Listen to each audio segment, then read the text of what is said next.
मला शांततेचा नोबेल पुरस्कार मिळावा असेच प्रत्येकाला वाटते. मी गेल्या 7 महिन्यात 7 युद्ध थांबवलेत, असा दावा अमेरिकेचे राष्ट्राध्यक्ष डोनाल्ड ट्रम्प यांनी नुकत्याच झालेल्या संयुक्त राष्ट्राच्या आमसभेतील भाषणात केला.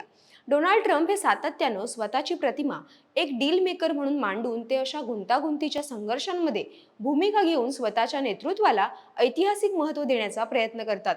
त्यामुळेच ट्रम्प हे गेल्या काही काळात विविध आंतरराष्ट्रीय संघर्षांमध्ये मध्यस्थी करण्याचा प्रयत्न करताना दिसून आलेत.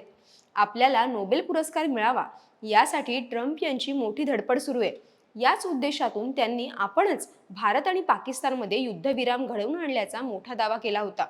बरं, भारतीयांना ट्रम्प यांच्या युद्ध थांबवले या दाव्यात किती खोटेपणा असतो हे चांगलंच माहितीये. त्यामुळे भारतानं ट्रम्प यांचा खोटेपणा उघड करत हे दावे स्पष्टपणे फेटाळले आणि त्यांना तोंडावर पाडलं. इतकं असूनही ट्रम्प अजूनही जगापुढे याचं श्रेय घेण्याचे केविलवाणे प्रयत्न करताना दिसतात. यानंतर डोनाल्ड ट्रम्प यांच्याकडून रशिया आणि युक्रेनमध्ये युद्धविराम व्हावा यासाठी प्रयत्न सुरू आहेत. जर रशिया आणि युक्रेनमध्ये युद्धविराम झाला तर शांतीच्या नोबेल पुरस्कारावर आपला दावा अधिक मजबूत होऊ शकतो असं त्यांना वाटतं. मात्र त्या आघाडीवर देखील त्यांना यश आलेलं नाहीये. आता ट्रम्प नोबेलसाठी आणखी एक नवा डाव खेळतायत.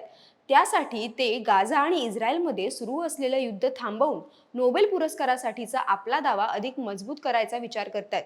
तरीही ट्रम्प यांनी सध्या इस्रायल आणि हमास यांच्यातील गाझापट्टीतील संघर्ष थांबवण्यासाठी 20 कलमी कार्यक्रम जाहीर केलाय.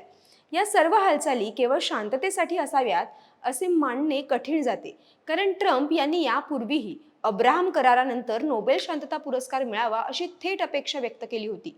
त्यामुळेच हे प्रयत्न शांततेपेक्षा जास्त राजकीय प्रतिमा निर्माण करणं आणि नोबेल पुरस्कारासाठी प्रयत्न म्हणूनही पाहिलं जाते. तर ट्रम्प यांची ही योजना नेमकी आहे काय? इस्रायली पंतप्रधान नेतन्याहू यांचं यावर काय म्हणणं आहे? हमासने यावर काय प्रतिक्रिया दिली आहे?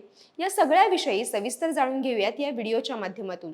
नमस्कार, मी अनिशा डुंबरे आणि माझ्यासोबत आहेत व्हिडिओ जर्नलिस्ट साक्षात सावंत. इस्रायली पंतप्रधान बेंजामिन नेतन्याहू यांनी गाझामध्ये युद्धबंदीला सहमती दर्शवली आहे. सोमवारी रात्री वॉशिंग्टन DC येथे नेतन्याहू यांनी अमेरिकेचे राष्ट्राध्यक्ष डोनाल्ड ट्रम्प यांची भेट घेतली. त्यानंतर दोन्ही नेत्यांनी पत्रकार परिषदेत याबद्दल घोषणा केली. ट्रम्प यांनी 20 कलमी युद्धबंदी योजना तयार केली आहे.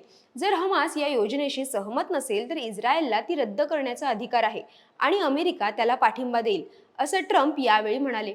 तर गाझामध्ये शांततापूर्ण प्रशासन असेल, हमासची सर्व शस्त्र काढून टाकली जातील आणि इस्रायल हळूहळू गाझामधून माघार घेईल, असं नेतन्याहू यांनी सांगितलं. या योजनेचे उद्दिष्ट गाझामध्ये कायमस्वरूपी शांतता, विकास आणि लोकांचे जीवनमान सुधारणा हे असणार आहे. ट्रम्प यांनी मांडलेला हा 20 कलमी प्रस्ताव त्यांनी काही दिवसांपूर्वी जाहीर केलेल्या नवीन गाझा उभारण्याच्या उद्देशाचाच एक भाग असल्याचं सांगण्यात आलंय. युद्धबंदीसाठी मध्यस्थी करणाऱ्या मध्यस्थांना या मुद्द्यावर दोन्ही बाजूच्या प्रमुखांशी चर्चा करण्यास सांगण्यात आलंय.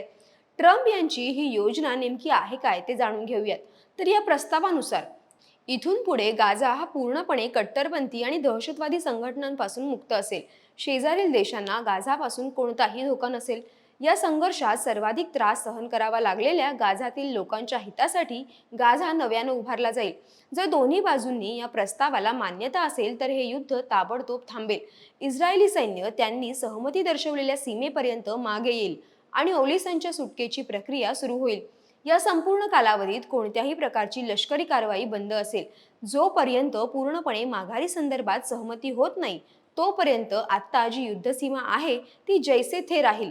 इस्रायलने हा प्रस्ताव जाहीरपणे स्वीकारल्यानंतर 72 तासांच्या आत दहशतवादी संघटनांकडून सर्व ओलिसांची मुक्तता केली जाईल. सर्व ओलिसांच्या सुटकेनंतर इस्रायल आपल्या ताब्यातील 250 जन्मठेपेची शिक्षा झालेल्या कैद्यांना तसेच 7 ऑक्टोबर 2023 नंतर ताब्यात घेतलेल्या 1700 गाझा नागरिकांना सोडेल.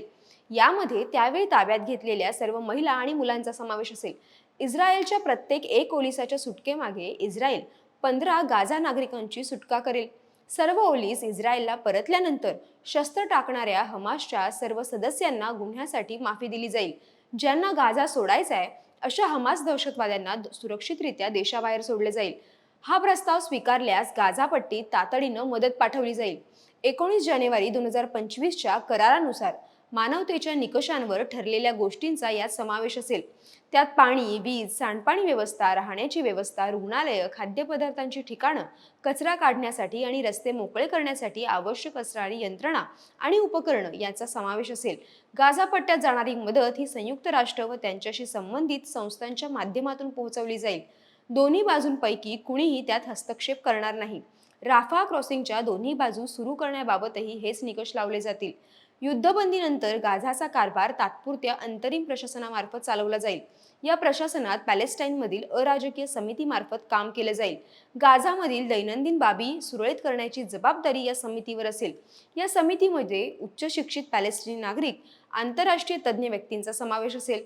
या समितीच्या कारभारावर बोर्ड ऑफ पीस नावाचा एक आंतरराष्ट्रीय पर्यवेक्षण मंडळ देखरेख ठेवेल, ज्याचे प्रमुख डोनाल्ड ट्रम्प असतील.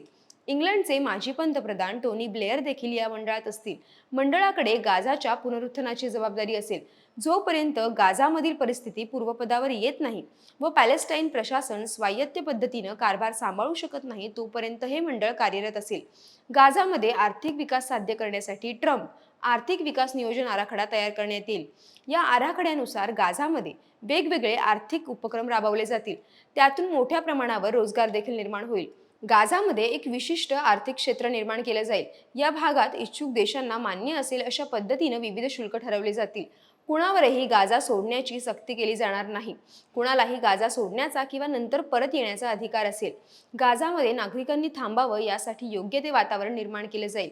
गाझाच्या प्रशासनात हमास प्रत्यक्ष किंवा अप्रत्यक्षपणे कोणतीही भूमिका बजावणार नाही.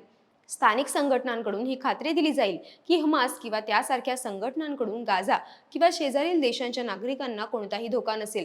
गाझामध्ये तातडीनं तैनात करण्यासाठी एक तात्पुरती इंटरनॅशनल स्टेबलायझेशन फोर्स उभारली जाईल.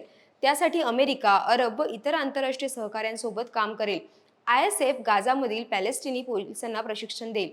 त्यासाठी जॉर्डन आणि इजिप्तची मदत घेतली जाईल. ही फोर्स गाझाच्या अंतर्गत सुरक्षेसाठीची दीर्घकालीन व्यवस्था असेल. याशिवाय ISF इजिप्त व इस्रायल सोबत मिळून गाझाच्या सीमा सुरक्षित ठेवण्यासाठी काम करेल. इस्रायल कोणत्याही प्रकारे गाझावर ताबा घेणार नाही. या प्रस्तावाला हमासने विरोध दर्शवल्यास वरील सर्व बाबी IDF कडून ISF कडे हस्तांतरित केल्या जातील व दहशतवादी नसलेल्या ठिकाणी त्याची अंमलबजावणी केली जाईल. पॅलेस्टिनी व इस्रायली नागरिकांमध्ये परस्पर संवाद प्रस्थापित करण्यासाठी प्रयत्न केले जातील. पॅलेस्टाईनमध्ये परिस्थिती पूर्णपणे सामान्य झाल्यानंतर पॅलेस्टिनी नागरिकांच्या मूळ मागणीप्रमाणे गाझाला संपूर्ण स्वायत्तता देण्याबाबत पावले उचलली जातील. शांततापूर्ण व समृद्धतेकडे जाणारे परस्पर सहअस्तित्व तयार करण्यासाठी अमेरिका, इस्रायल व पॅलेस्टाईनमध्ये संवाद सुरू करण्यासाठी प्रयत्न करेल. दरम्यान प्रस्तावाला सहमती दिल्यानंतर मात्र नेत्यानाहू हे द्विधा मनस्थितीत असल्याचं पाहायला मिळतंय.